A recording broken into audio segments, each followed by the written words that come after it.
Hello everyone, my name is Droogie Forever, and today we are going to do my 25 best games of 2023 list.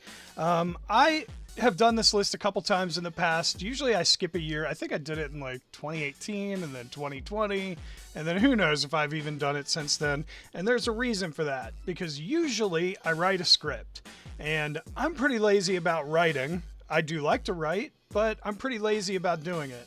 So this year, no script. We're doing it all off cuff, and we're just going to deal with it. We're just going to try to figure it out. So I think it's going to make it easier on me to do the top 25. And again, these are personal. I don't know why I said again. I haven't said it in the first place. These are personal picks. This is my personal top 25 games. And there are some AAA games in there, but as you know, I really like indies. I play a ton of indies, a lot of indie horror games. So there's some AAA stuff for sure, but a lot of the stuff you're going to see is indies. So just be prepared for that. And let's get right into it. I'm not going to waste any time this year. All right, number 25, Meat Grinder. This is a super fast-paced shooter that I think is basically cluster truck with guns. So you're not jumping with the trucks, but the trucks are moving like they are in cluster truck, and you're jumping from truck to truck and taking out insane amounts of bad guys on the way. There's trucks, there's trains, there's planes, there's all kinds of vehicles. The levels are really over the top. They're really exciting. There's no storyline, there's no cutscenes. It's just action. It's a lot of fun. Definitely check out Meat Grinder if you haven't yet. It's on Steam. I'm not sure if it's on console. It's $10. You can find it on sale for cheaper than that. And in my opinion, it's way better than Cluster Trucks, and which already was a good game. So there you go. Definitely check that out. Number 24, Suffer the Night. All right, so this is a first-person horror game. And pretty standard fare, right? You're alone in this cabin, there's a storm, and then this guy shows up, this weird, creepy guy, and he starts kind of harassing you, right? And he gives you this game that you play on your computer, and the game on your computer is like one of those old school kind of like adventure games. So you're going through and it'll describe the type of room you're in, and you'll have to say, I go left, or I go right, or I use the rope or whatever that I got in my inventory, or you have to like tell it what to do. And you play all these sections in between the horror sections, and it's a lot of fun. There's a lot of puzzles, there's survival parts. It's fantastic. I really enjoyed Suffer the Night. I had a good time with it. And this game is, I think, $12 or something like that. So definitely worth a playthrough if you've not experienced it. It was a lot of fun. Number 23. This is the only Warhammer game I've ever played. This is Warhammer 40,000 Bolt Gun. And the reason I played it is because it's a retro shooter. It's like a 90s style, like Doom kind of shooter. There's not much to it, I gotta say that. And once in a great while, I got lost in it. The levels were so big, I had a hard time kind of getting around a couple different places. But for the most part, the game is just run and gun. So there's not much more to it other than shooting and lots of blood, you know? And it's just for people who like stuff like Doom, which I really enjoyed. I've, you know, from what I understand, a lot of the Warhammer games are RPGs, you know, things like that. And I really enjoyed playing this old school retro shooter. I don't know anything about the rest of the series, so I can't tell you it's the best game in the series, but since I've only played this one, it's the best game in the series, in my opinion. So there you go. Number 22, The Shape of Things. This is an excellent puzzle game. So you got these little like collectible gotcha token things, and you open them up, and you're inside your room. You open them up, and you change the shape of these objects to make like to make them fit and stuff. So you'll see like a broken, you know, video game controller, or like a hat or something like that, and it's in a bunch of different pieces, and you rotate different pieces of it to create the object that you're seeing. So you might not even be able to tell what the object is at first, but you might have an idea judging from little pieces that you can see. And then you rotate little pieces of it until it all clicks into place and makes the object. It's really fun. I really enjoyed it. It's pretty relaxing. It's kind of a casual game. I liked it a lot. It reminded me of, there was that game I played a while back. I think it was called A Symbol with Care, and it made my top 25 games the year it came out. But this one doesn't have as much of a story as A Symbol with Care had, but it reminds me of that a little bit. I really enjoyed it. If you like puzzle games, definitely check it out. Number 21, Renfield Bring Your Own Blood. Now this is weird, right? Because this is kind of based on the film with Nicolas Cage. It's basically vampire survivors, but it's Renfield instead of that game. So, they basically ripped off Vampire Survivors. It's like a bullet hell type thing. It's, it's a pixel 2D kind of game. You walk around, you get power-ups constantly, and those power-ups help you kill the enemies around you, but you don't really do much because the attacks are timed to a certain level. So you just kind of walk around, try not to get hit, collect power-ups, and then it increasingly makes your character faster. And there's a lot of RNG involved in the power-ups that you get, just like Vampire Survivors. And so that kind of determines how far you can make it. It's really addictive. Man, I've played this game, let me see. I'm going to tell you. I've played this game for 7 hours, and it's a little game. Like, it's not super long or anything. I've unlocked tons of stuff, and there are permanent unlockables that you can get that carry over, and then there are certain things you can unlock that just help on single levels and stuff. There's bosses. It's actually a lot of fun. I mean, when I bought it, because it's only like $5, I expected to play it for like an hour, but I really enjoyed it. I mean, I had a great time with it. It's one of the most surprising games of the year, I think, in my opinion, because I just wasn't expecting...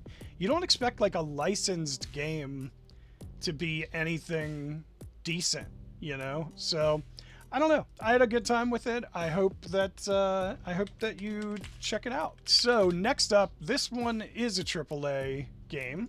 This is Star Wars Jedi Survivor, which I played on PC and I actually really enjoyed it. A lot of people said they were getting the huge stuttering problems. I didn't really notice it until I got into the big open world parts.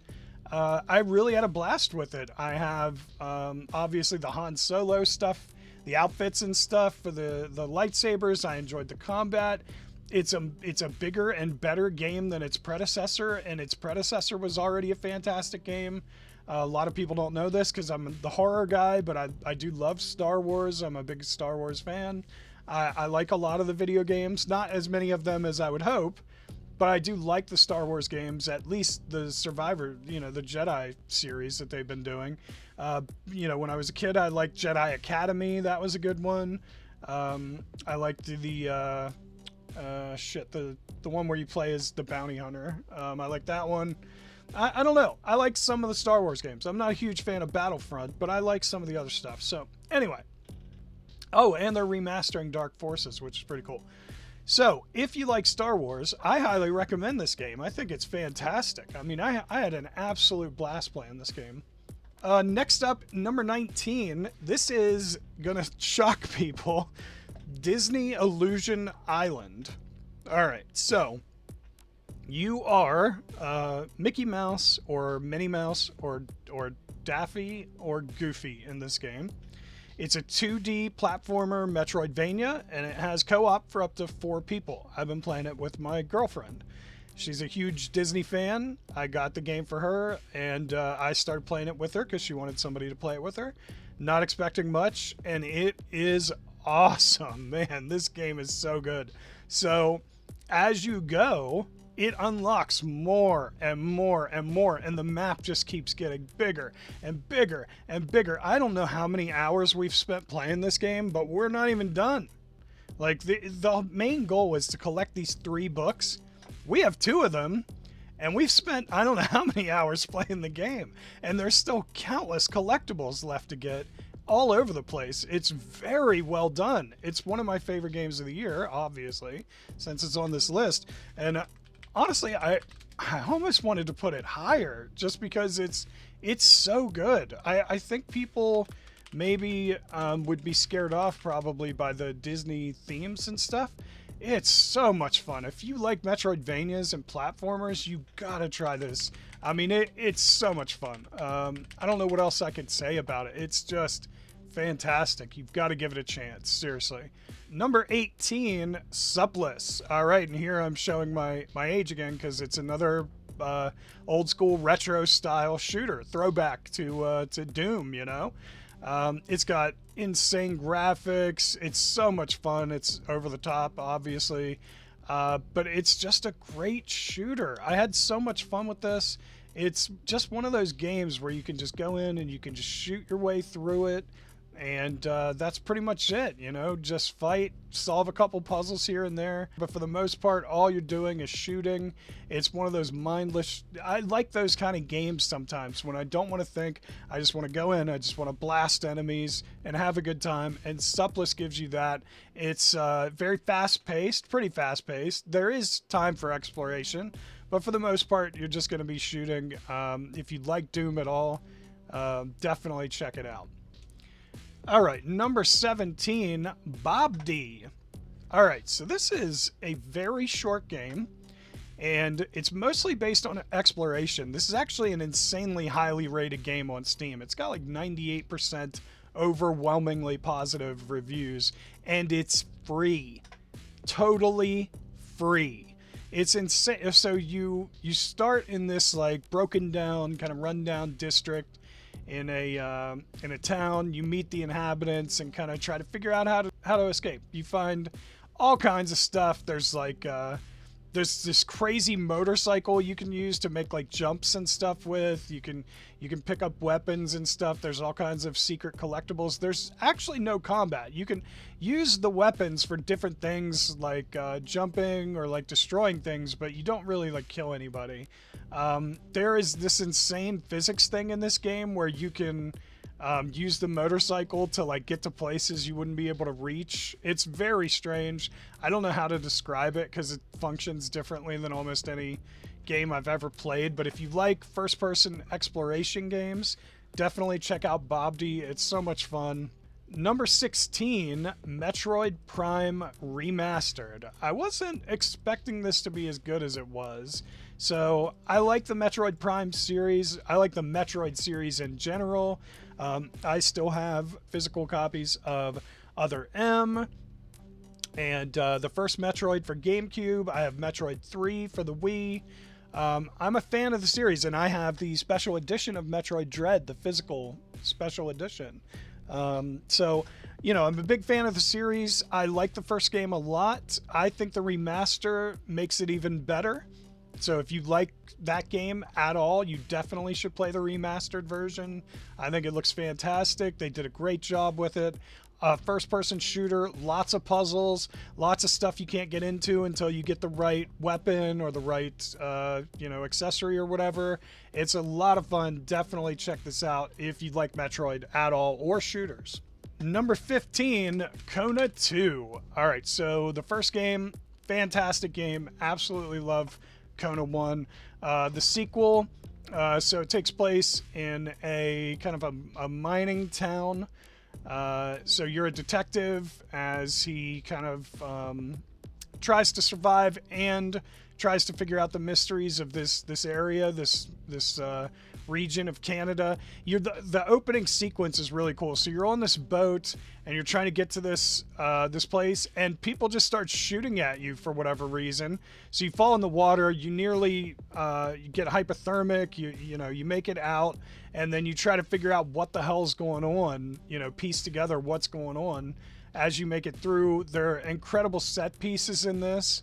There's like a mansion kind of place that you get to that's really fun to explore. There's all kinds of puzzles, tons of puzzles. You've got like a book you can keep track of all the mysteries in and keep detective notes and stuff. It's a fun first-person detective mystery game. Definitely check out Kona 2. You probably should play the first game to have some awareness of what's going on, but you could play it without the first one and not be too lost. You'll be a little lost, but you won't be too lost. So it's a really good game. Definitely check that out. Number 14 is Dredge. So I played this on the Switch because I ordered the deluxe edition for the Switch. And this is another one of those games that has overwhelmingly positive reviews on Steam. It's a fishing game, but it's a horror game. It costs usually around $20, physical or digital, depending on where you get it and when. So you basically go around. You start in a very small area. It's like you can only fish in these couple little spots, and then you'll start to bring up like fish that are weird. And then you get like some back alley guy. He's like, I'll buy all the weird fish you get. And then you start to piece together kind of crazy things that are happening around. You get different ports unlocked. You open up the amount of the different kinds of water you can fish in. And it seems like it's not creepy, but it is insanely creepy. And if you go out at night, you're basically going to get wrecked. I mean, it's fantastic. It's a great game. It's not just a fishing game. It is a horror game, Lovecraftian kind of thing. I really enjoyed it. Definitely check out Dredge. Number 13, Sons of the Forest. So I got to play this a couple times. I managed to beat it in co-op with my brother. So I was playing it and he was playing it, and we were like, why don't we just play it together? So you're trying to find a missing billionaire and I think his daughter, I can't remember, on an island. It's been a little while since I played it. And you find yourself in a cannibal infested kind of island, and just like the first one. So you craft stuff, you build stuff, and then you try to survive. It's an open world game. It's a lot like the first one, but there are a lot of improvements.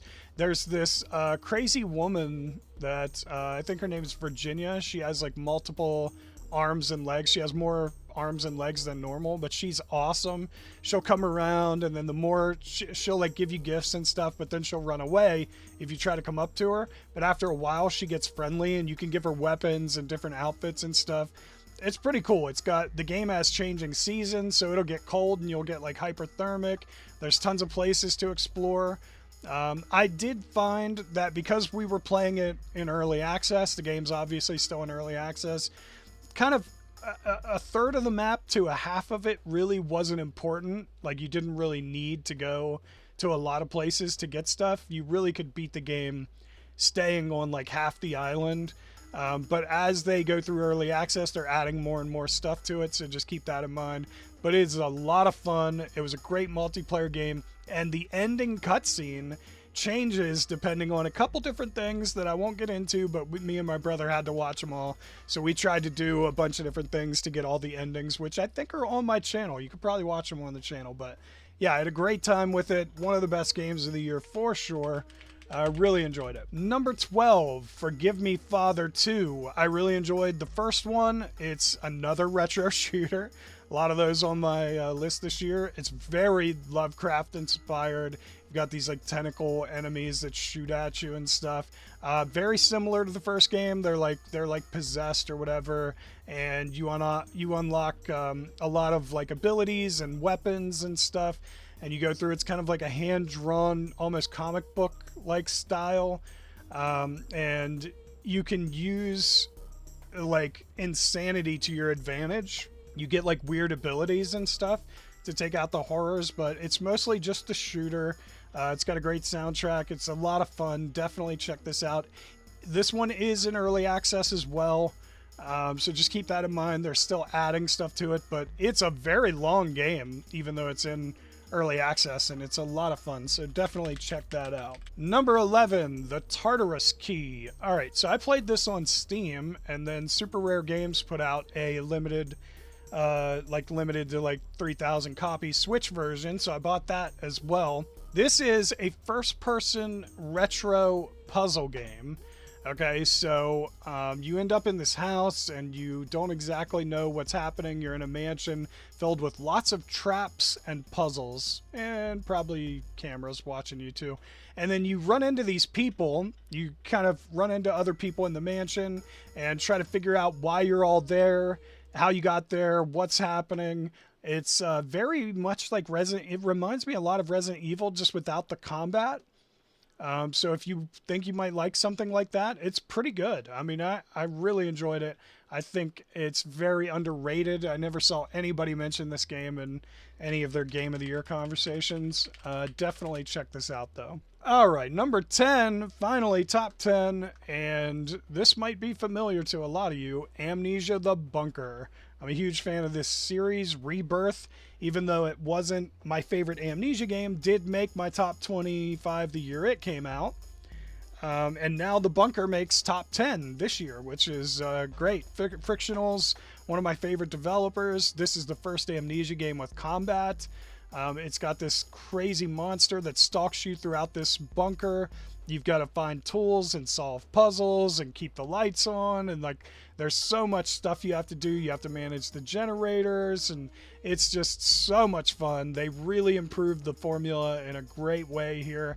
Amnesia the Bunker is a fantastic game. Definitely check that out if you like horror games at all, because it's a fantastic horror game. Number 9, My Friendly Neighborhood. What do you get when you take Sesame Street and add Resident Evil? You get My Friendly Neighborhood. So you've got these crazy like puppets. They're from like some kind of Saturday morning puppet show that was on TV that got like canceled or something, and they've gone like insane and they're attacking you, and you attack them with insane weapons. Like your weapons are like shooting notepads and stuff at them. I don't know, it's very weird. It's a very weird game. I had a lot of fun with it. There's multiple endings, but yeah, you shoot the puppets and they go like flying all weird and stuff. It's really fun. There's some puzzles. The puzzles are fun to figure out. It really is like Resident Evil, but with a puppet show skin. I had a great time with it. It's a blast. Definitely check out My Friendly Neighborhood. Number 8, Concluse 2, The Drifting Prefecture. All right, so Concluse 1 is free to play, and it's one of my favorite games. It's really great. I really enjoyed it. Concluse 2 is like $15, but this game is like, gosh, man, I haven't even finished it. I've been trying. I started it in like July when it came out on like July 28th. And I don't know how many hours I've played of it, but I'm not even close to beating it. Like they put out a guide for just the first part of the game, and I'm not even to the end of that guide. I looked at it today and I was like, I am not even at the end of this.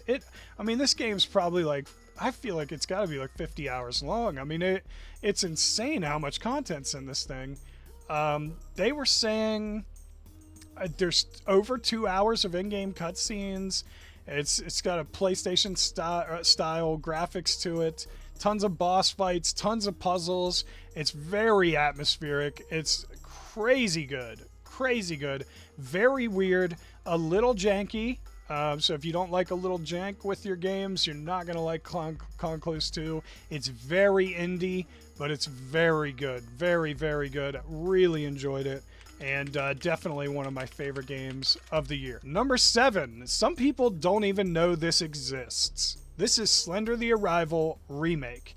What I think happened, is that Blue Isle was unable to get the rights to do another SKU for Slender. But they can do whatever they want with the one they have. So I think they wanted to remake the game and couldn't get permission to do it as its own separate thing. So now, if you own Slender the Arrival on PC, this new version is also on the newest consoles, PS5 and Xbox Series X, but you didn't get the upgrade on there. But if you own Slender the Arrival on PC, you got the upgrade for free to this remake. And if not, they're charging $20 for it.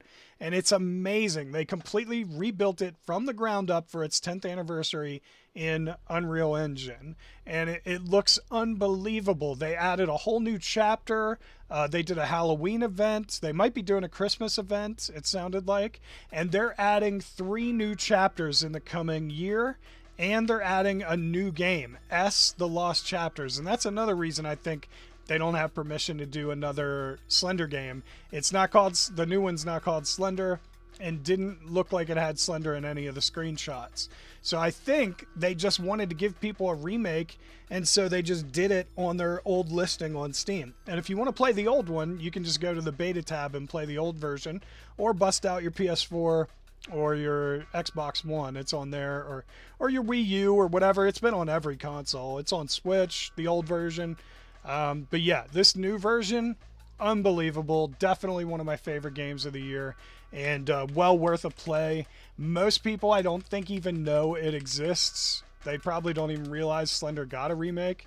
So definitely check that out. If you're a Slender fan at all, it's unbelievable. Number 6, really wanted to put this in my top 5. It was so close. The Coffin of Andy and Laylee. Definitely one of the best indie games of the year. One of the best games of the year, in my opinion. It's another overwhelmingly positive game on Steam. This game, you're a brother and sister who are stuck in this apartment and you can't get out, and your parents won't help you. Everyone seems to hate you and not want you to live. And the government's got you shut up in this apartment. You can't leave, so you turn to cannibalism to survive because you can't get out. You manage to make it into your neighbor's apartment, and he kind of dies, so you just kind of eat him, and because you're starving to death. And there are like satanic rituals, and there's puzzles, and then eventually you do get out of the house and make some really crazy choices, and you can choose different things to alter the story. But it's really this story about these siblings doing whatever they can to survive. And they're a little bit crazy, and I like that about them. And also, people think they are together, like, as a couple. I don't know about that. I never saw any really evidence of that. It's clear she really loves her brother, but I don't know if she loves him that much. But I think that's just people wanting to be weird. But either way, it's a dark comedy, dark horror game. You definitely want to check this out if you like that kind of stuff, because it's dark. One of the darkest storylines I've played through. It is in early access, which means they haven't finished it yet, but the content that is there is unbelievable. So definitely check that out. Number 5, finally hit the top 5, and I don't think this is going to surprise anyone. Dead Space Remake. Dead Space, obviously one of my favorite franchises of all time. I'm a huge fan. And Dead Space is, the first one's incredible. So is the second one. They finally remade the game, and it is excellent. It's so good. Everything about this remake was fantastic. I loved all of it. Everything about it. I played the hell out of it. It's so good. It's a sci-fi shooter, but it's a horror game. You're obviously stuck on the USG Ishimura. Most people know the story. You know what this game is. If you haven't played the remake yet, definitely play it. It's so good. I don't even have to say much more about it because it's that good that everybody probably already knows how good it is. So just go play it. Number 4, RoboCop Rogue City. Man, I never thought we would get a game that captured the feeling of the movie, the first movie. This is so freaking good. It's like open world. You're in an open world Detroit. You do like detective stuff. You round up criminals. You give people tickets. You investigate all kinds of stuff. You take out lots of gangsters. There's shooting. There's gore. There's blood and guts. There's everything you would think would be in a RoboCop game is in this game. It's fantastic. You go around to uphold the law. You can decide whether or not to charge people with certain crimes and stuff. It's so good. They did an amazing job. It's from the same devs that did Terminator Resistance, which is another game that made my Games of the Year list the year it came out. It's so good. Seriously, if you had any qualms about getting this at all, let me put that to rest for you. It's an amazing game. Go get RoboCop Rogue City. It's so good. Number 3, top 3, Super Mario Bros. Wonder. This is a weird one because I don't know if I put a video for this on the channel, but I love Mario. I have a huge Mario collection. I have pretty much every Mario game for like the 3DS, the Wii U, the Switch. I've got pretty much everything, including the Rabbids games. I mean, I collect so much Mario stuff. It's crazy for a horror gamer to have this much Mario stuff, but you can play in co-op. You can play as a ton of different characters. It's top 3 Mario games of all time for me. Super Mario Brothers 3, Super Mario Brothers Wonder, obviously, and Super Mario Sunshine are my top 3, I think. So good, so good. Just if you haven't played it and you like Mario at all, check out Super Mario Brothers Wonder. Number 2, another one that no one is going to be surprised by, Resident Evil 4 Remake. I hated that Capcom decided to remake this before Code Veronica. I was very vocal about my belief that Capcom would ruin this game because 3 sucked. The remake of 3 was terrible and it deserved better. And I was angry. I was angry after 3 and I said, don't do 4, please. Don't do 4. You're just going to screw it up. Please do Code Veronica instead. I don't trust you to do a game that's that long, that's that good. Like Resident Evil 3, which was already a short game, got made even shorter. They relegated Nemesis to these fucking scripted sequences. I hated it. I thought there is no way they can do 4. It's just going to be a disaster. I have never been more happy to be wrong in my life. It's one of the best games I've ever played. One of the best games in the Resident Evil series. It's unbelievable. I mean, I can't say enough good things about it. Resident Evil 4 Remake is one of the best games ever. It deserved a lot more accolades this year. Unfortunately, a couple other games came out this year that beat it for almost everything, and one of those games is number 1 on my favorite games of the year list. Before I get to it, I just want to say I haven't played Baldur's Gate 3. I know everybody loves Baldur's Gate 3. It's winning all kinds of Game of the Year awards. I haven't played it. I love the first 2. I played them a very long time ago. They were very good games, but I haven't played the third one, and it's not my number 1 game, okay?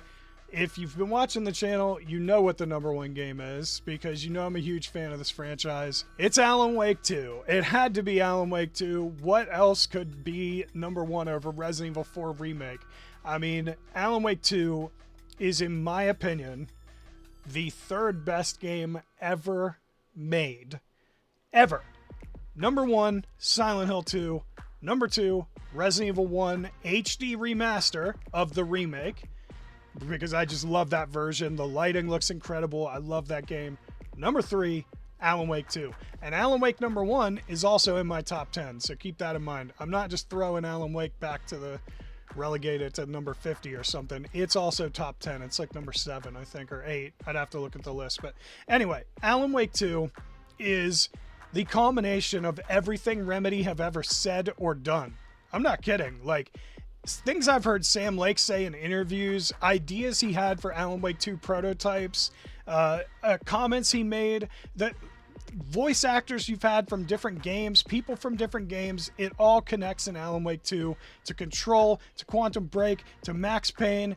Everything is there. It's so good. It's so fucking good on every level. I cannot fathom writing anything like this because it had to be so complicated, so complex to touch on all these different things. I mean, they couldn't, because they don't own Quantum Break, they couldn't really tie things to Quantum Break, but they named the sheriff Tim Breaker, and it's played by the guy from Quantum Break, Sean Ashmore. Tim Breaker, Time Breaker. I mean, that's insane. They touched Quantum Break even in this game. It's crazy. Alan Wake's return was mentioned in Quantum Break. Like, they even had Saga Anderson, although she was white, I think, in Quantum Break. Saga Anderson was there with, I think, Alex Casey, with Sam Lake. Sam Lake was in the live action sequence, I think, for Quantum Break. So, I mean, it's just crazy how they managed to touch everything together. And then you knew, like, obviously Alan is there, and one of them's in the dark place and one's out, so you know one's Mr. Scratch, but you can't figure out which one's which. They both sound like Alan. They look like Alan. And then after a while, Alan on the outside's wearing the outfit from American Nightmare, and you're like, he's wearing the flannel, and you're like, okay, maybe that's Alan. You never know. It's just fucks with your mind. The game is so good. So good. So that's it. Alan Wake 2, not only my game of the year, one of my top 3 favorite games of all time. I mean, it's unbelievable. It's so good. Please, please give it a try. Remedy deserves so much success for this game. Please buy it if you haven't bought it yet. check this game out. I want them to sell so many copies so Alan Wake finally gets the due it's deserved all this time. But anyway, that's it for me. That is my top 25 favorite games of the year. No honorable mentions this year. I think 25 is enough. I hope you enjoyed that. If you did, tell that like button you want to smash, and don't forget to subscribe. You stay you, I'll stay me. Droogie forever. Thank you everyone so much for watching. I really appreciate it. I will see you in the next video. Later.